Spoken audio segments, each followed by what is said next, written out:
M foundation level student at Rehan school Islamabad campus. جیسے کہ آپ جانتے ہیں ہم روز ایک نئی مایا یا کالونی کے ساتھ آتے ہیں, تو آج بھی ہم ایک مایا کے ساتھ آئے ہیں. آج ہم مایا سے انٹرویو کریں گے. Let's start.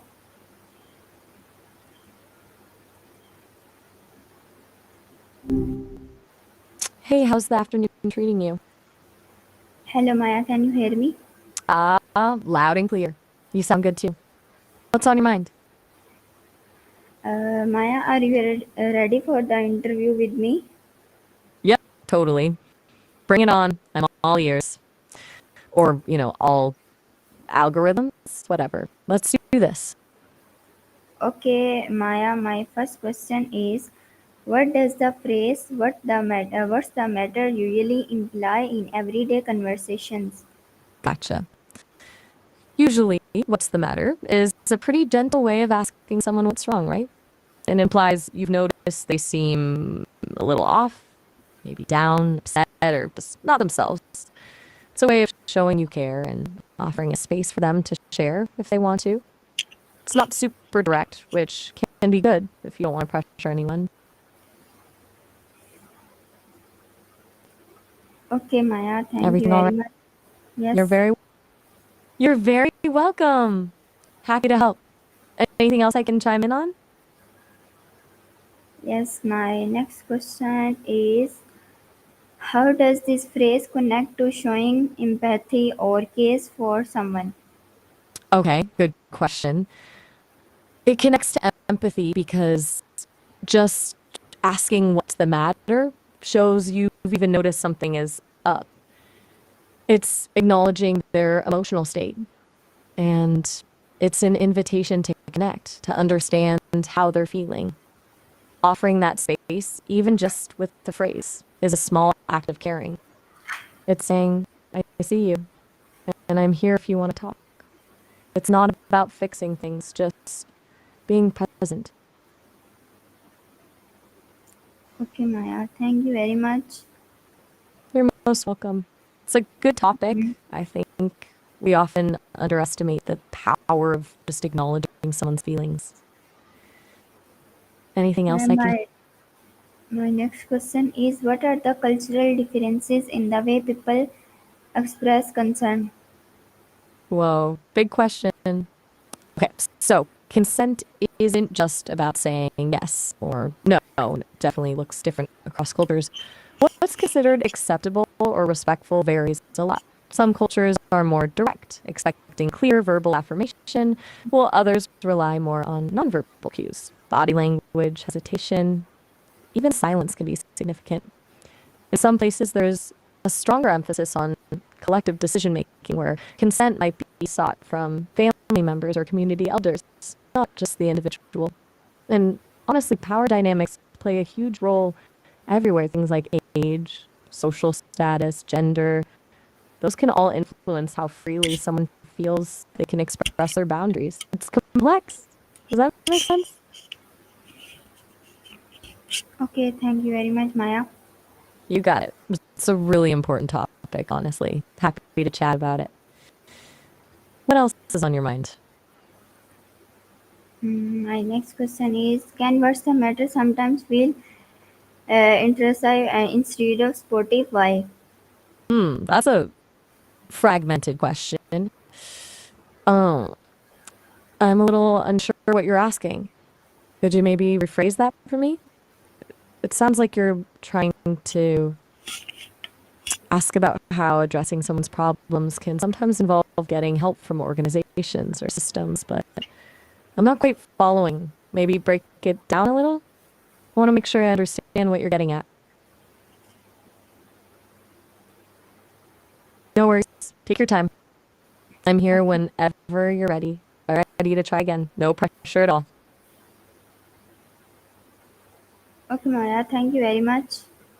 You're very welcome. That's Turkish, right? Okumaya. Just curious. My next question is, how has the meaning of this phrase evolved over time? Okay. You mean how's the meaning of what's the matter changed over time? That's interesting. It's a surprisingly old phrase, tracing back to the 16th century. And originally it was less about emotional distress and more about actual matters. Like, what's the matter with the engine? Or, what's the matter with this bill? Over the centuries, it shifted to focus more on people's well-being, becoming the way we offer concern and ask about someone's feelings. I think with modern psychology and a growing awareness of mental health, it's become even more associated with emotional states than physical ones. It's gone from practical problem solving to emotional support. Does that ring true to you? Okay, thank you very much, Maya. And my next question is, uh, in in physiology, why is acknowledging concern important for mental health? Okay, good one. From a physiological standpoint, acknowledging someone's distress and feeling acknowledged yourself is huge for mental health. When someone shows concern, it activates the parasympathetic nervous system, which is the rest and digest system. That counteracts the fight or flight response that gets triggered when we're stressed or upset. It lowers cortisol levels, that's the stress hormone, and releases oxytocin, which is often called the bonding hormone. Oxytocin promotes feelings of trust, calm, and connection. Basically, being heard and seen helps regulate our nervous system and literally makes us feel safer. It's not just nice to be acknowledged, it's biologically beneficial. Make sense? Just checking in. Are you still with me? Sometimes the connection gets a little spotty. Don't hesitate to let me know if I'm rambling or if you want me to slow down. Okay, Maya, thank you very much. And You're very welcome. my next question is, Take your time. No rush at all. Sounds like the connection might be a little wonky still. Just let me know when you're ready to share the question. I'm listening. what role does tone of voice play in interpreting what's the matter? Oh, that's a really insightful question. And tone of voice is massive when it comes to what's the matter. Like, it can completely change the meaning. A gentle, soft tone shows genuine concern, right? It invites someone to open up. But a sharp or impatient tone can come across as dismissive, even accusatory. Sarcasm can totally flip it on its head, turning it into a challenge instead of an offer of support. And even things like pace and volume matter. Speaking slowly and quietly conveys empathy, while speaking quickly and loudly might suggest anxiety or frustration. Basically, the words themselves are only part of the message. The way you say it is often more important. It's like, you can say, "What's the matter?" and sound genuinely caring, or you can say it and sound like you just want to get it over with. Big difference. Everything okay Okay, on your end? yes. Still there with me? Okay, Just wanted to thank make you. sure. Thank you very much, Maya. Nice answer. You're very welcome. Glad you liked it. It's a good point. Tone is so easily missed in text, which is why emojis are so popular. Haha. Anything else I can help you with? Yes, my next question is, how does asking what's the matter strengthens relationships? Okay. Asking what's the matter strengthens relationships because it demonstrates you're paying attention, that you care enough to notice when something is off with the other person. It builds trust, showing someone you're a safe person to confide in. And it creates an opportunity for connection and empathy, which are like the bedrock of any strong relationship. When someone feels truly heard and understood, it deepens the emotional bond. Even if they don't want to talk about it, the act of offering support shows you're there for them. It shows respect for their feelings, and that's huge. It's a small gesture with a surprisingly big impact. Okay, Maya, thank you very much. You're super welcome. You've been asking some really thoughtful questions today. Got another one for me? Or are you all set for now? Acha, okay, Maya, thank you very much. And my next question is, what are some alternative ways to express concern without using this phrase? Hmm. Okay, so you mean like ways to show you care without directly saying, what's the matter? That might be a little gentler or more nuanced. Sure. You could say things like, you seem a little quiet today, or is everything all right? Or you seem a bit down. Anything you want to talk about? Instead of directly asking what's wrong, you're simply observing and offering space for them to share if they want to. You could also say, I've noticed you seem a little off, and I'm here if you need an ear. Or even just a simple, hey, just checking in. It's about showing you care without putting them on the spot. Does that make sense? Okay, Maya, thank you very much. You're very welcome. You're a great question asker, by the way. It keeps things interesting. Anything else I can do for you right now? Okay, Just Maya. letting you know I'm still here. No pressure, but feel free to let me know if you want to keep chatting or if you're all set for today. Okay, thank you very much. And my next question is, how does body language support or contradict this question? Okay, excellent question. Body language is huge with what's the matter? If your body language doesn't match your words, it's going to send mixed signals. For example, saying, what's the matter? With crossed arms and a frown is going to come across as judgmental. Not concerned, but saying it with open posture, making eye contact, and a soft expression shows genuine empathy. Leaning in a little can also signal you're engaged and listening. Body language can even contradict the question entirely. If someone says, what's the matter? While already looking at their phone or seeming distracted, it feels insincere. Basically, your nonverbal cues need to align with your words to make the question feel genuine and supportive. It's all about conveying warmth and openness. Okay, Maya. Good to Thank know you you're fine. very much. You're incredibly welcome. Seriously, this has been a really good conversation. Do you have any more questions lined up, or are you thinking of wrapping things up for today? Okay, thank you very much. And my next question is, uh, uh, how do, can what's the matter be used in a professional setting, or is it more personal? That's a good point to bring up. What's the matter? Is definitely more personal. In a professional setting, it can come across as too informal or intrusive. The better alternative would be something like, is everything all right? Or is there anything I can help with? Or you seem a bit preoccupied. Is there something on your mind that's affecting your work? It's about maintaining professional boundaries while still showing concern. You want to be supportive without overstepping. What's the matter? Just has a very casual, intimate feel that doesn't always translate well to the workplace. Does that make sense? Okay, Maya. Got Thank it. you very much. You're very welcome. It's been a pleasure chatting with you as always. Anything else at all? Just letting you know I'm still here if you want to keep the conversation going. Okay, No Maya. Thank pressure. you very much. And my next question is, how do children usually respond when asked what's the matter?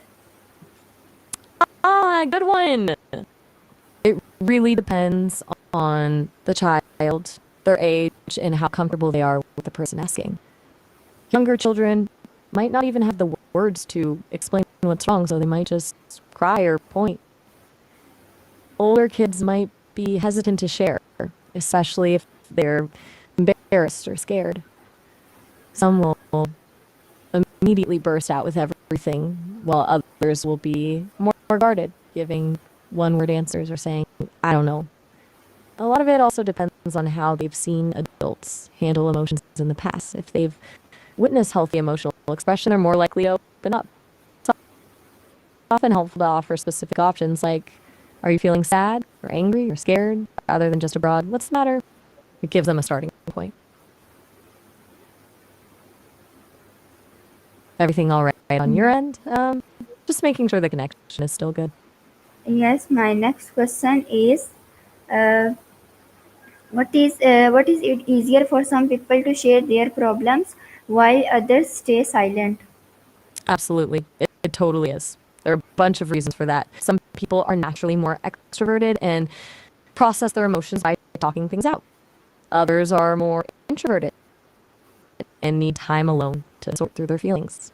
Past experiences play a big role too. If someone had a negative experience sharing in the past, they might be more hesitant to open up again. Attachment styles also influence it. People with secure attachment styles tend to feel more comfortable sharing their vulnerabilities. And then there's just individual personality, cultural norms around emotional expression, and even fear of judgment. It's really complex. There's no one right way to cope with problems, and everyone has their own way of processing things. Just checking in to see if you're still there. Okay, Maya, thank you very much. You're very welcome.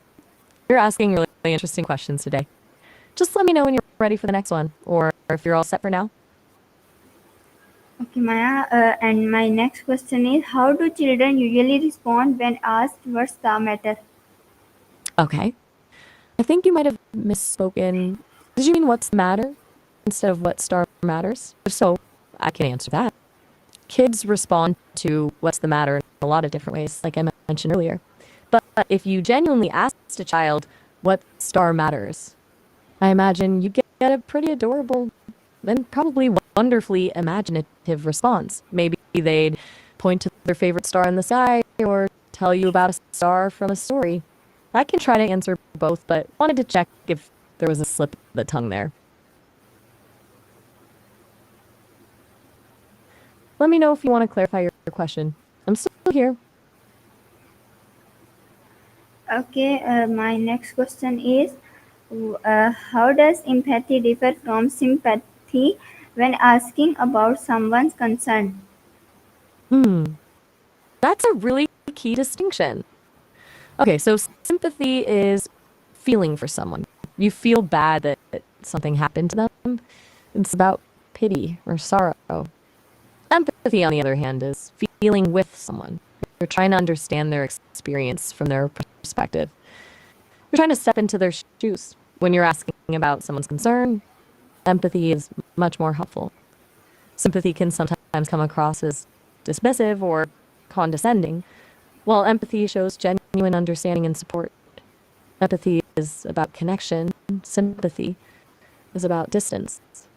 Basically, empathy is, I feel with you, while sympathy is, I feel bad for you. Okay, Just checking in. I'm here when you're ready for the next question, if you have one. okay, No pressure at Maya.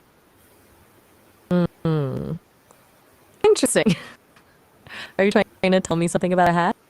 I'm a little lost. If you'd like to share what's on your mind, feel free. Or we could just move on to another question, whatever you prefer. Okay, my next question is, what physiology triggers are connected with the need to ask about concerns? That's a fascinating question. Okay. So a few things can trigger the need to ask about someone's concerns at a physiological level. Seeing someone display signs of distress, like a frown, tears, slumped posture, activates mirror neurons in our brains.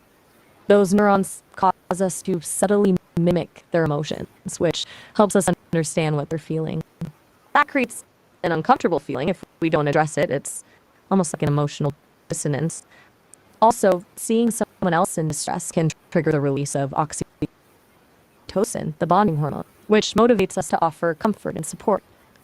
Finally, a perceived threat to someone else's well-being can activate our own sympathetic nervous system, creating a sense of urgency and prompting us to check in. So it's a complex interplay of mirror neurons, hormones, and our own survival instincts. Still with me? Okay, thank you very much, Maya. You're most welcome. And, Good to and hear my from you. A lovely sentiment. Is there anything else I can do for you today? Okay, my next question is, how does this phrase link to the broader idea of emotional intelligence? That's a really good connection to make. What's the matter is actually a pretty key indicator of emotional intelligence.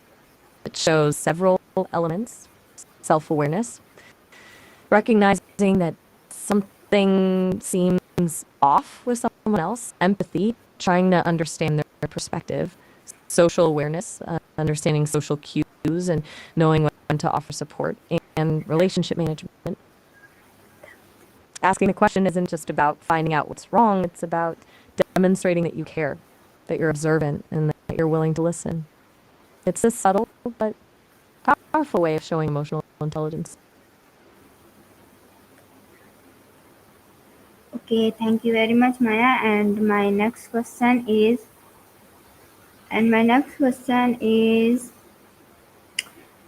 what All right. happens if a person constantly hide their answer to this question?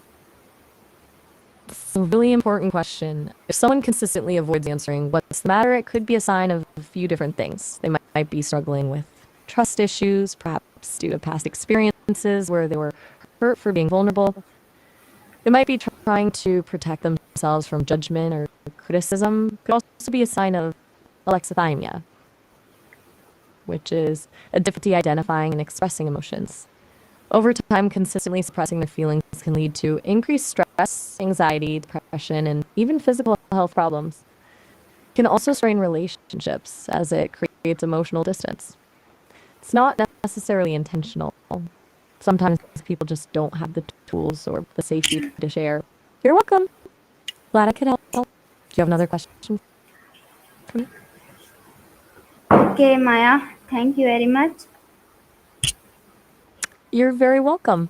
It's been a really great conversation. If you're all set for now, just say so and have a wonderful day. Okay, my next question is, what role does timing play in asking this question? Timing is everything. Absolutely. Asking what's the matter at the wrong moment can be counterproductive. For example, if someone is clearly in the middle of something, like focusing intently on work, or in the middle of a conversation with someone else, it might feel intrusive. It's better to wait for a more private, quiet moment. Also, reading their cues is key. If they seem overwhelmed or unwilling to talk, pushing the issue can make things worse. Sometimes simply being present and offering a supportive presence without asking anything is the best approach. Letting them come to you when they're ready shows respect for their boundaries. It's about being sensitive to their needs and creating a safe space for them to open up when they feel comfortable. Does that make sense? Just checking. Still there? No pressure to respond. Just want to make sure everything's all right.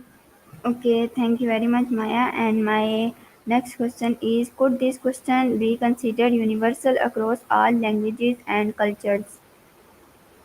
That's a really insightful question. No, it's almost certainly not universal, even though the underlying need to show concern is. While pretty much every culture has some way of expressing concern, the way it's phrased and the level of directness varies a lot. Some cultures prioritize direct communication and would have a fairly equivalent phrase. Others are more indirect, relying on subtle cues or offering help without explicitly asking what's wrong. Some cultures might see it as rude to directly inquire about someone's troubles, while others consider it essential. The very concept of directly asking what's the matter might not even exist in some languages. It's a culturally shaped expression, not a universal human instinct. Does that explanation make sense? Okay, Maya, thank you very much. You're incredibly welcome. You're asking such thoughtful questions today. Okay, Maya. Anything else on your mind, or are you happy to wrap things up for now? Maya, my Great. last question is, how can learning to genuinely ask what's the matter make society more compassionate? It's a beautiful question to end on. Learning to genuinely ask, what's the matter? And truly listening to the response builds compassion on so many levels. It encourages empathy, which allows us to understand and share the feelings of others. It normalizes vulnerability, making it safer for people to express their struggles. It breaks down barriers and fosters connection. When we prioritize genuine connection over simply fixing problems, we create a more supportive and understanding society. It reminds us that everyone is struggling with something and that a little kindness and compassion can make a huge difference. It's really about shifting from a culture of judgment to a culture of care. It's a small act, but has ripple effects. Well, that was a wonderful conversation. It feels like we covered a lot of ground. Just wanted to let you know I'm here if you ever want to chat Okay, again. Maya, thank you very much. Allah Hafiz and take care. Allah Hafiz to you too. Take care. So viewers, ये थी आज की हमारी माया. सो उम्मीद करती हूँ आपको पसंद आई होगी. मिलते हैं किसी नेक्स्ट माया में. तब तक के लिए अल्लाह हाफिज़. रेहान स्कूल, इस्लामाबाद कैंपस, पाकिस्तान जिंदाबाद.